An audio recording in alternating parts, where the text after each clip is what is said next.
Hi folks, a really boring video now about water harvesting. So rainwater harvesting here is used to flush toilets. It's a real simple system here, and it's going to be a little short video because people don't realise that water harvesting is dead simple and it's not really that expensive. All you need is a sump pump. Enjoy. Any questions, put it in the comments below.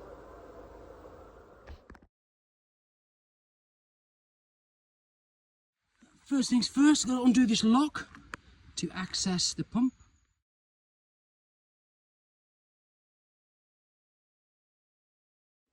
So it's dead simple inside. You've got two filters when it comes to rainwater harvesting. It's recommended you clean them every 3 months, and there's always an overflow as well. Rainwater in, overflow. It's dead simple. Rainwater comes in, gets filtered, goes to the well, the supply, and it's pumped up. Here you've got your electrics. That'll be pump supply and supply from the float from the cistern, which is up there. There's your first filter.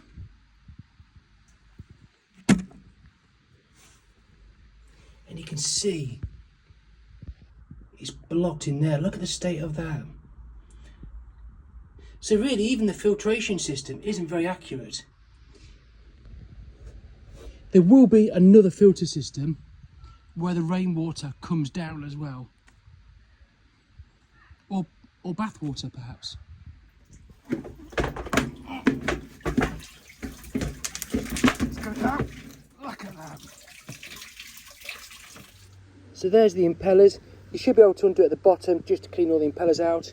At the top you'll have the pressure sensor high and low. Also, if you notice, there's always string tied to the top so you can pull it up.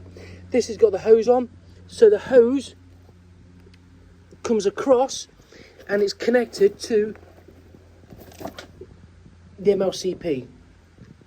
It's disconnected here for some reason. So interesting here, you've got the head of all sump pumps. You need to know the head, so 46 metre head. And when you consider the head, look, it's going to be pumping right up into the loft, so the head pressure is good. Also, you've got to consider the depth. So here the depth is 12 metres, that's adequate.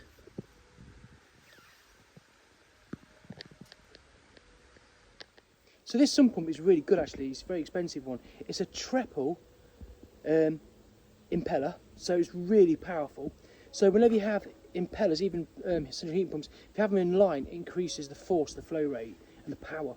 And this one doesn't need a flow switch in the cesspit or pool to activate it, or flow switch it in the cistern. This has got a pressure sensor inside, so it senses when a tap or ball valve is running, so it turns it on and off. So it's probably got a high and low pressure sensor inside to constantly switch on the impellers.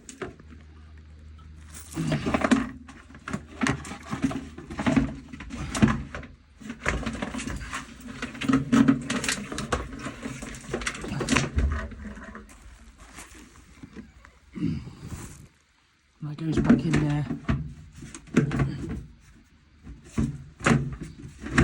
Like so.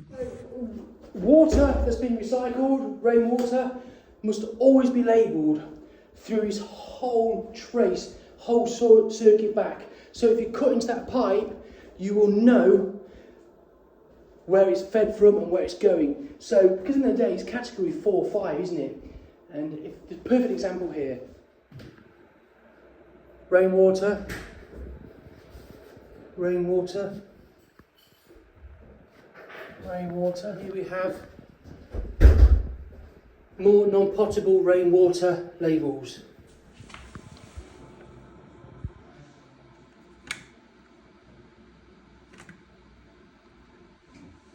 So that is the supply from the sump pump.